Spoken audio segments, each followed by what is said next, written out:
El siglo de las grandes transformaciones.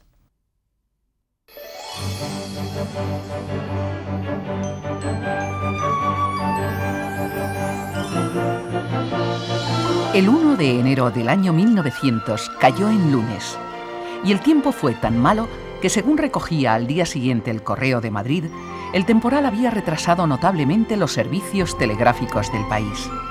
Pese a todo, en algunos lugares se celebró la entrada del nuevo siglo por todo lo alto.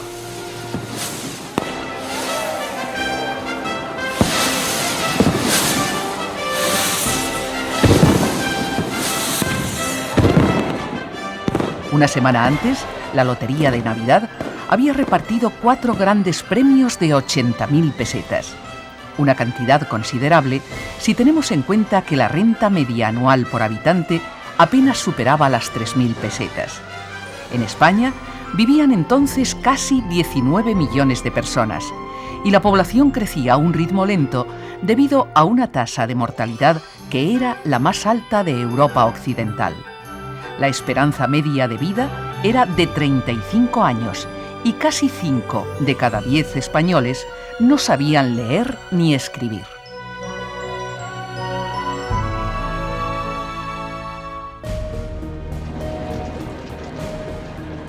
En lo político, España era una democracia parlamentaria, pero la alternancia programada de gobiernos y el caciquismo convertían la participación en algo más aparente que real. Desde el siglo XIX, la industrialización había prendido con fuerza en Cataluña y el País Vasco. Sin embargo, el conjunto de la economía seguía siendo eminentemente rural. Más del 70% de la población se ocupaba en el sector agrario y buena parte de los campesinos vivían al borde mismo de la subsistencia. Algunas variables económicas comenzaban a mostrar signos positivos, pero en comparación con los países más desarrollados, el crecimiento español era lento e irregular. Los contrastes entre una sociedad tradicional y una sociedad dinámica que comenzaba a transformarse eran la nota predominante.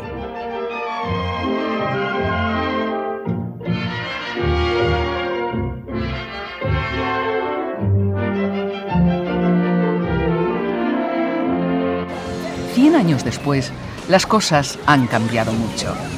La población se ha multiplicado por 2 y se acerca a los 40 millones de personas. La renta nacional se ha multiplicado por más de 10. La esperanza media de vida, con más de 70 años, es una de las más altas del mundo. La educación primaria y secundaria se han generalizado.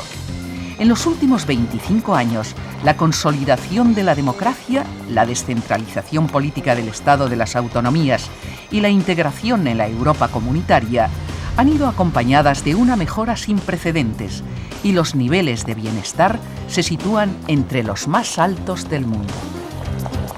Si hubiera que resumir en una frase, lo que siempre es muy difícil, cuál ha sido el comportamiento de España durante el siglo XX, me atrevería a resumirlo en la expresión de que ha sido el siglo de la economía.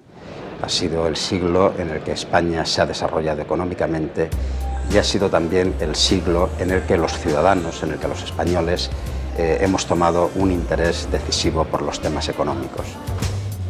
Sin embargo, la modernización económica a lo largo del siglo XX no fue, ni mucho menos, un proceso lineal y constante.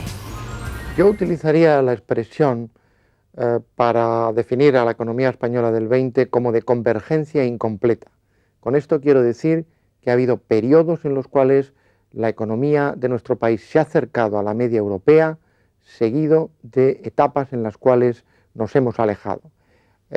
A lo largo de estos 100 años han predominado las etapas de convergencia y por lo tanto de acercamiento, pero todavía cuando llegamos al final del siglo, el ciclo no se había completado. Estamos más cerca, hemos convergido, pero todavía queda un trecho para alcanzar a la media europea. Las causas de esa trayectoria irregular son variadas. Los sistemas políticos, por ejemplo, influyen notablemente en las posibilidades de progreso económico y social. Y la historia reciente de España no sale muy bien parada al respecto. Si sumamos la dictadura de Primo de Rivera y el franquismo, casi la mitad del siglo XX estuvo dominado por unos regímenes dictatoriales que dificultaron las posibilidades de desarrollo. Otro factor importante es la relación de una economía con su contexto internacional. Y tampoco en ese aspecto la trayectoria ha sido ejemplar.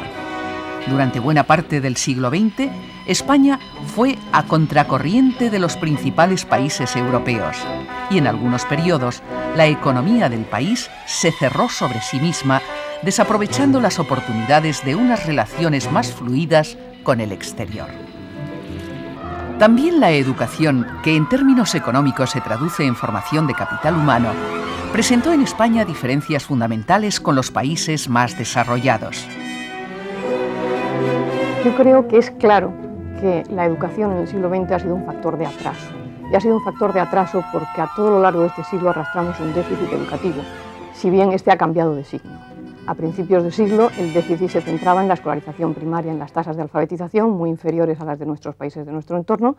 A finales de siglo ese déficit se ha trasladado a la enseñanza secundaria.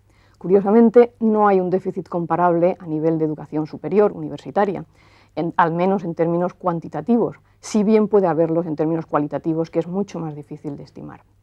¿En qué medida ese déficit puede haber obstaculizado el desarrollo económico del país en el siglo XX?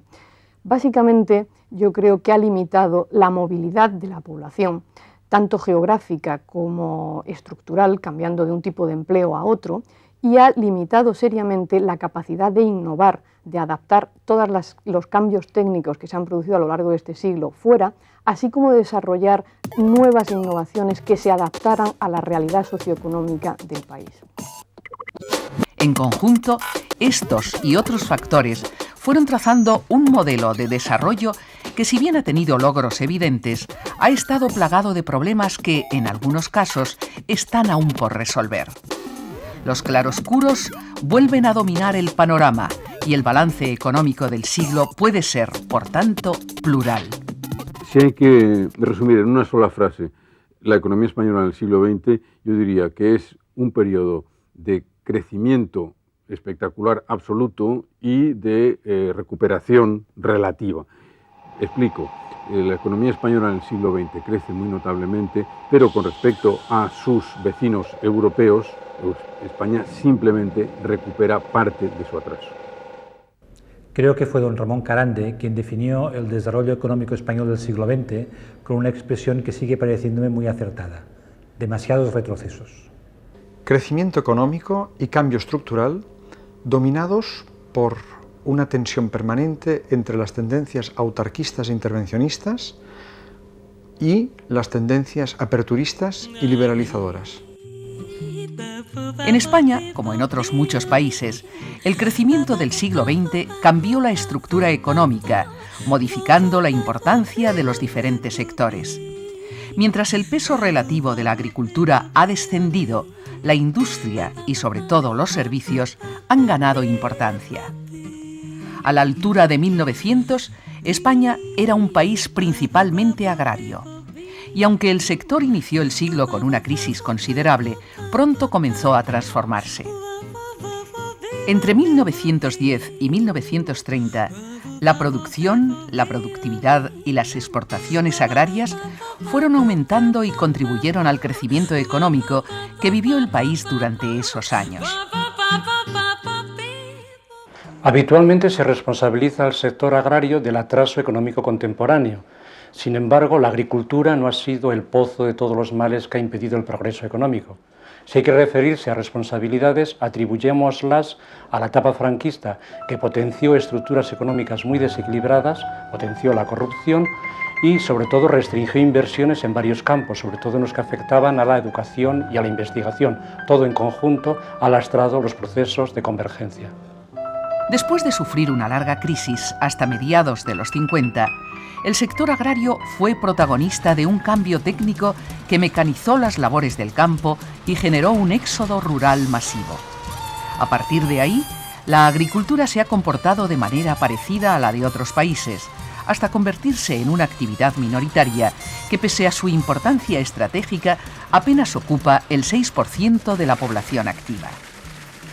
Como contrapunto, la actividad industrial ha tenido un desarrollo notable. Si en 1900 tan solo existían en el país algunos focos industriales importantes, a lo largo del siglo el tejido industrial creció, se diversificó y se extendió por numerosas zonas geográficas. La evolución del índice de producción industrial resume ese comportamiento.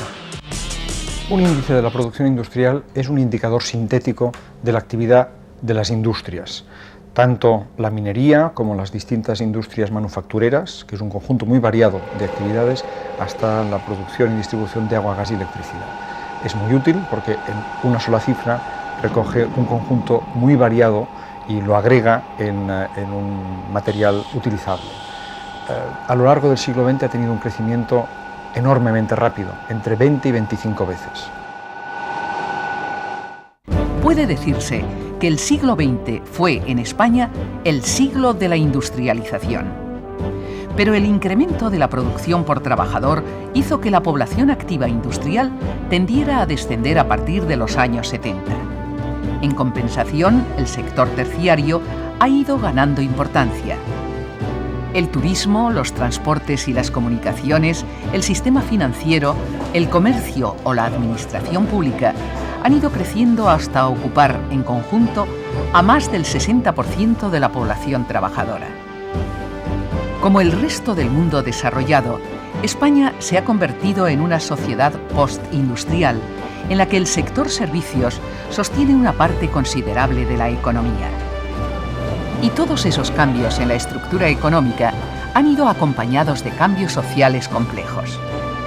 Mirando con perspectiva la economía española del siglo XX, creo que debemos decir que nos hemos ganado a pulso la situación privilegiada en la que estamos ahora mismo.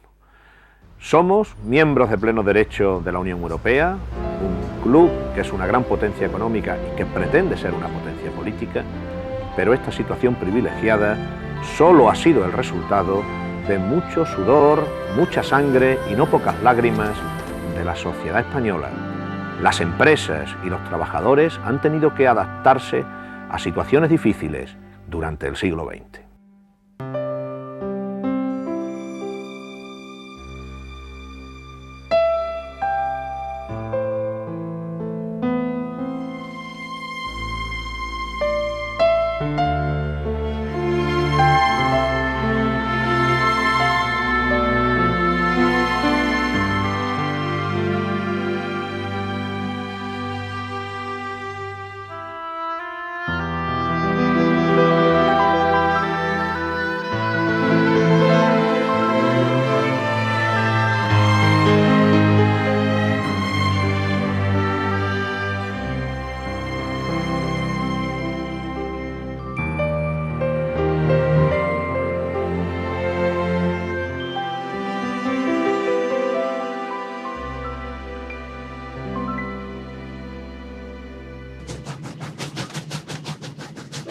De hecho, la evolución de la economía ha ido acompañada de procesos de ajuste social que en ocasiones han podido resultar muy dolorosos para sus protagonistas. El desempleo, la emigración hacia las ciudades o hacia el extranjero y, en general, el deterioro del nivel de vida de una parte de la población fueron habituales durante algunos periodos del siglo XX.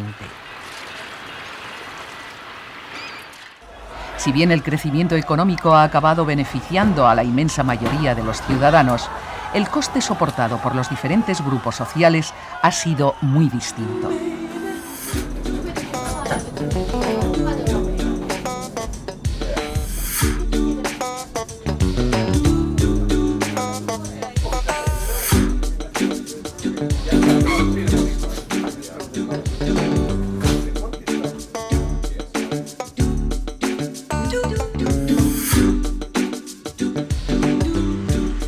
El cambio económico ha ido acompañado también de una alteración importante en las relaciones con el medio ambiente.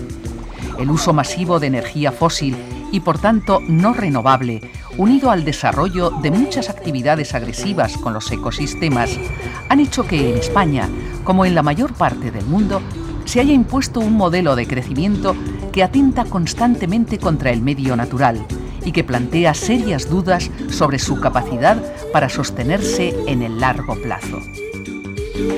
El crecimiento de la economía española a lo largo del siglo XX ha ido acompañado de un deterioro ambiental importante. Esto ha sido habitual en países desarrollados y en países en vías de desarrollo, y en el caso español adquiere algunos rasgos que yo creo que son relevantes. Está, por ejemplo, la grave desestructuración del territorio, con zonas de costa y zonas urbanas superpobladas frente a zonas de interior que se están convirtiendo en auténticos desiertos económicos y humanos.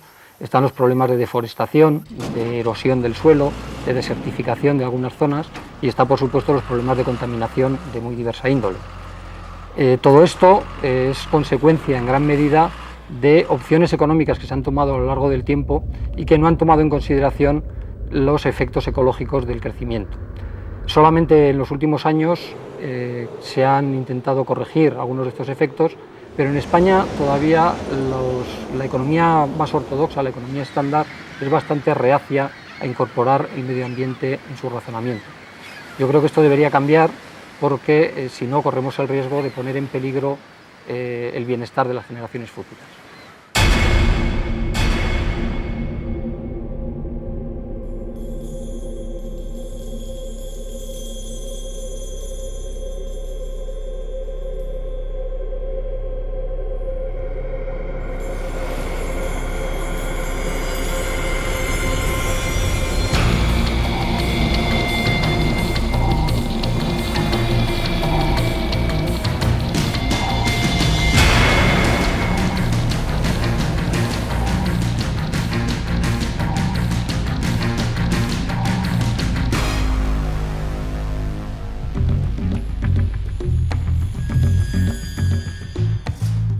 En definitiva, España disfruta en la actualidad de muchas de las ventajas del mundo rico, aunque sufre también, a veces ampliados, los problemas que afectan al capitalismo occidental.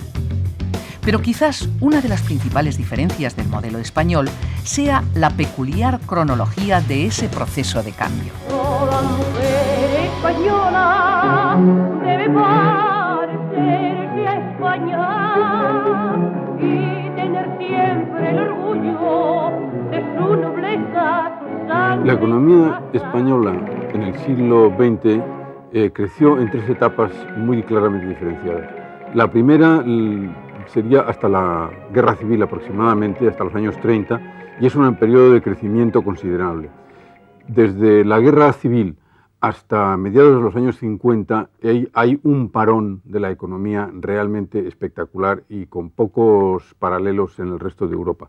A partir de mediados de los años 50 el crecimiento ya es muy apreciable y podríamos decir que con algunos altibajos, porque también hay un parón en los años 70, pero la segunda mitad del siglo XX es el periodo de mayor crecimiento que ha disfrutado nunca la economía española.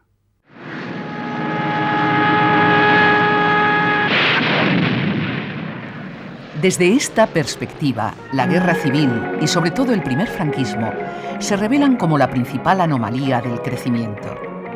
La renta per cápita que los españoles disfrutaban durante la Segunda República entró en un bache profundo tras la guerra del que no se recuperó hasta 1954. Por el camino, la distancia con los países más ricos se amplió, generando un atraso muy difícil de recuperar.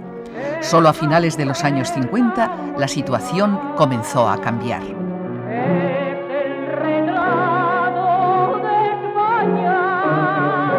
Yo diría que nos salvaron el Sol, el 600 y Joan Cerdà.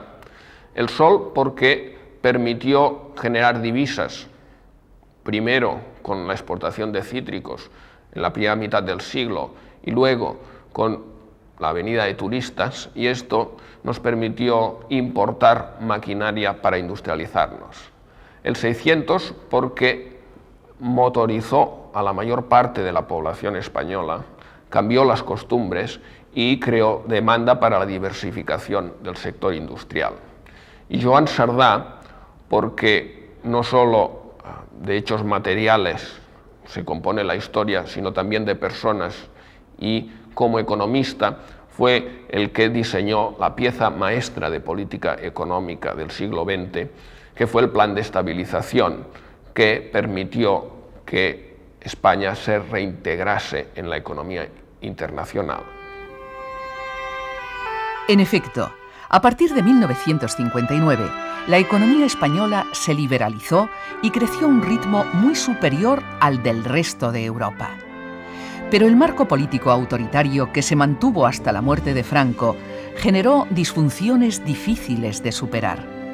Los favoritismos económicos y la corrupción, la falta de un sistema fiscal que redistribuyera la renta, el mantenimiento de un mercado de trabajo anquilosado, la insuficiencia de los principales servicios públicos y, sobre todo, la ausencia absoluta de una cultura de debate social en torno a lo económico, formaron parte de la herencia que el franquismo dejó tras su desaparición.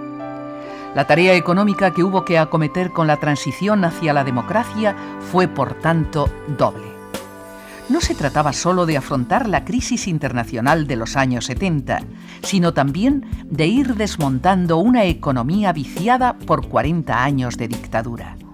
A partir de ahí, la normalización política y la posterior integración en la Europa comunitaria han ido acercando la economía española a los parámetros europeos, pero aún así, la convergencia real sigue siendo una tarea pendiente. La percepción de los españoles de hoy es que el siglo XX, en términos económicos, en este país, no tiene mal resultado. Hemos vivido unas épocas de gran prosperidad. En los últimos años los niveles de vida han aumentado mucho, se vive mucho mejor que antes. Si tenemos una visión más a largo plazo, que es la que aporta el historiador, el balance quizá no sea tan positivo. Es decir, hoy los expertos nos dicen que el PIB, el Producto Interior Bruto por habitante en España, alcanza más o menos el 80% del PIB, de la media del PIB de 4 países que son un poco los motores de Europa: Francia, Gran Bretaña, Alemania e Italia. La divergencia es del 20%. Nos falta. Lo más curioso o más interesante es que esa misma diferencia se daba 120 años antes. Y si consideramos esto, que estamos igual en términos relativos, comparativos con Europa, que hace 120 años, pues hay ocasión para el pesimismo. Yo no quiero terminar con una visión pesimista de la evolución del siglo XX español, porque hay que considerar que nos comparamos, a través de estas cifras del PIB, con 4 países que han dado un salto fantástico, que son países que están en la delantera del mundo. De modo que si al cabo de 120 años mantenemos la distancia con esos países, no la hemos aumentado, significa que hemos progresado al mismo ritmo que ellos, a un nivel más bajo, pero sin agrandar la diferencia.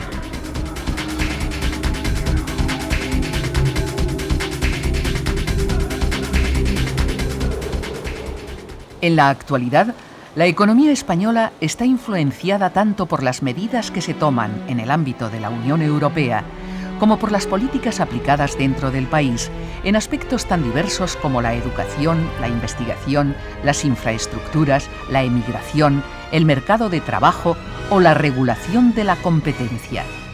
De unas y otras depende, en gran medida, la equiparación real con Europa. Y de todas ellas depende también que la economía avance hacia un desarrollo más equilibrado socialmente, más solidario con el resto del mundo y más respetuoso con la naturaleza, o que vaya en otras direcciones menos justas que tarde o temprano acabarán pasando factura. Mirar hacia atrás y observar el siglo XX no despeja las dudas sobre el futuro, pero debería ayudar a no repetir los errores del pasado.